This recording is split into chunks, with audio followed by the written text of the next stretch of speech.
Salut les loulous. Bon, on va parler d'un truc. Il y a une énorme confusion vraiment sur ce qui fait un bon trader. La plupart des gens, ils se concentrent sur une seule chose, un seul chiffre, le profit brut à la fin du mois. Vous voyez le truc? Plus 500 euros, génial. Sauf que ce chiffre tout seul, il ne veut absolument rien dire. Pire, c'est le plus grand mensonge de la finance. Et c'est justement là que la majorité se plante complètement en prenant un coup de bol pour du vrai talent. Voilà, la vraie question, c'est celle-là. Derrière chaque profit, il faut se demander, est-ce que c'est de la compétence ou est-ce que c'est juste de la chance? Pour gagner ces 500 euros, vous avez risqué quoi? 100 euros? Ou peut-être 5000 euros? Est-ce que pour y arriver, vous avez dû encaisser des sueurs froides, une chute de 40% de votre capital? Vous voyez, sans comprendre ça, on navigue complètement à l'aveugle. On prend des risques qu'on ne mesure même pas. En fait, on ne trade pas, on joue au loto, tout simplement. Alors, pour y voir plus clair, voilà le plan. D'abord, on va parler du fameux ratio de Sharpe, votre vrai bulletin de notes. Ensuite, on abordera le drawdown, autrement dit votre seuil de douleur. Après ça, on va dégommer une grande illusion, celle du taux de réussite face au ratio gain-perte. Et pour finir, je vous donnerai mon analyse perso au-delà des maths. Allez, on attaque direct avec le premier outil, qui est pour moi indispensable. C'est un peu le juge de paix de n'importe quelle stratégie. Je parle bien sûr du ratio de Sharpe. C'est lui qui va nous dire si votre performance est solide ou si c'était juste un coup de poker qui par chance a bien tourné. Ok, alors pour faire simple, le ratio de Sharpe, c'est quoi? C'est une note, un score. Il ne se contente pas de regarder combien vous avez gagné, non, il regarde surtout comment vous avez gagné. Est-ce que le chemin a été tranquille ou est-ce que ça a été un chaos total? En gros, il mesure la qualité de votre rendement, pas juste la quantité. C'est toute la différence entre une belle randonnée en pente douce et des montagnes russes infernales, même si à la fin vous arrivez au même sommet. Regardez un peu ce graphique, c'est parlant. On a deux stratégies, A et B.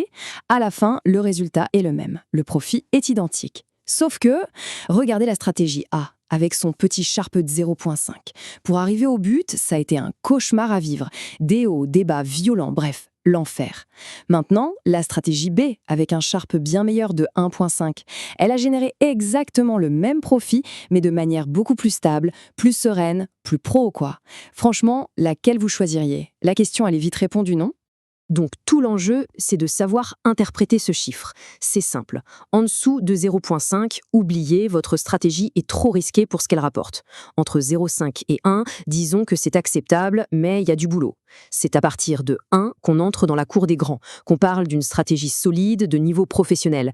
Et alors, au-dessus de 2, là, c'est le Graal absolu. Pour vous donner une idée, c'est le niveau du fonds Médaillon de Jim Simons, la légende du trading quantitatif. Voilà, ça vous donne une échelle de valeur.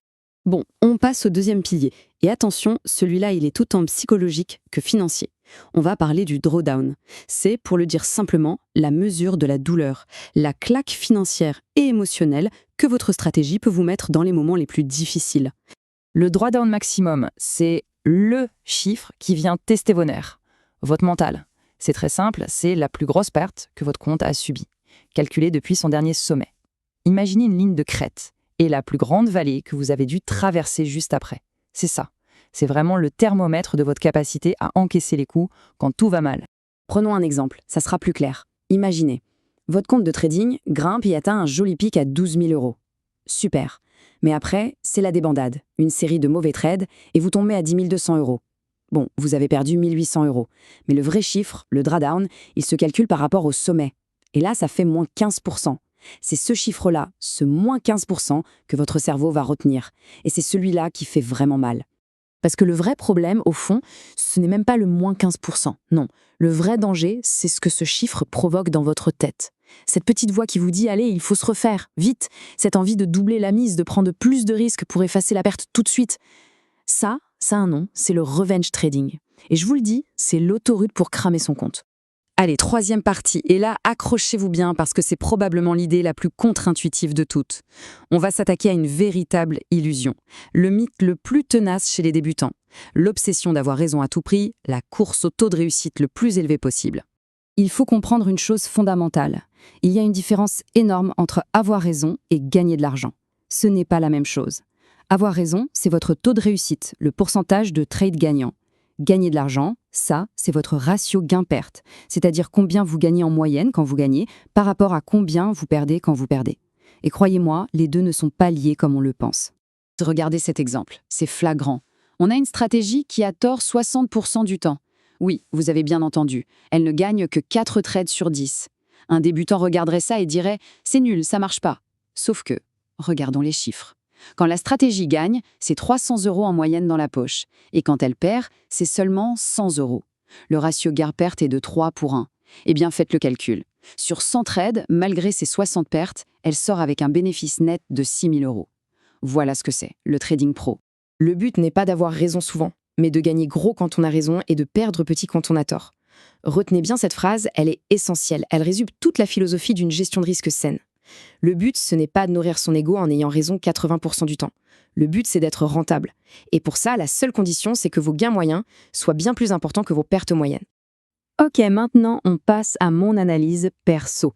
Parce que les maths, les ratios, c'est une chose. Mais le terrain, l'expérience, ça nous apprend à lire entre les lignes, à voir les limites et les pièges que ces beaux chiffres peuvent cacher. Voilà un truc crucial à comprendre. Un excellent ratio de Sharpe, ça peut être un piège. Ça peut vous donner une fausse impression de sécurité. Pourquoi? Parce qu'il est calculé sur le passé.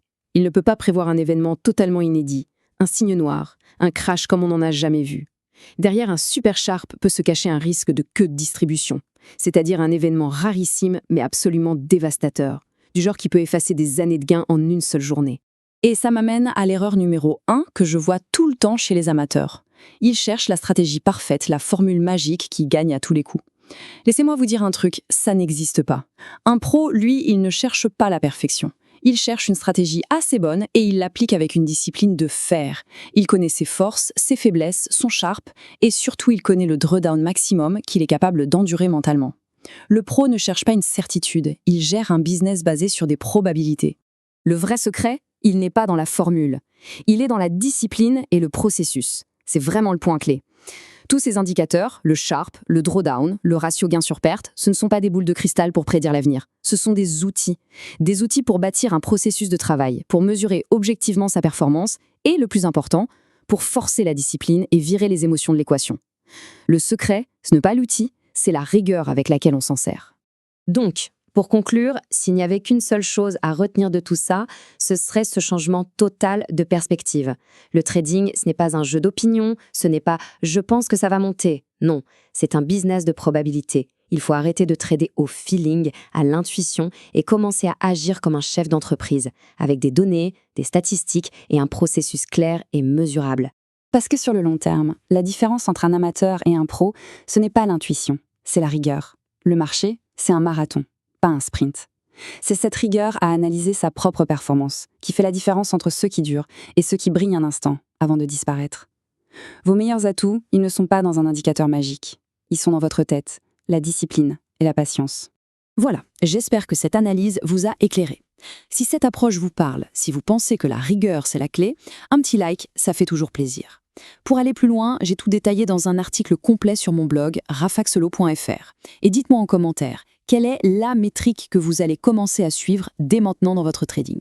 Et pour ceux qui veulent vraiment passer au niveau supérieur, c'est-à-dire aller au-delà des simples outils pour vraiment adopter l'état d'esprit des plus grands, j'ai créé la formation Dans la tête des légendes. Le but est simple, on décortique ensemble la logique des géants comme Buffett, Dalio ou Simons, on apprend à traduire leur vision en règles concrètes, mesurables, pour ensuite construire et tester des portefeuilles inspirés de leur philosophie. L'idée, c'est d'apprendre à penser comme une légende, en s'appuyant sur leur expérience. Si ça vous motive, si vous êtes prêt à faire de la rigueur votre meilleur allié, le lien pour la formation est juste en dessous dans la description. Allez, merci de m'avoir écouté et à très vite les loulous.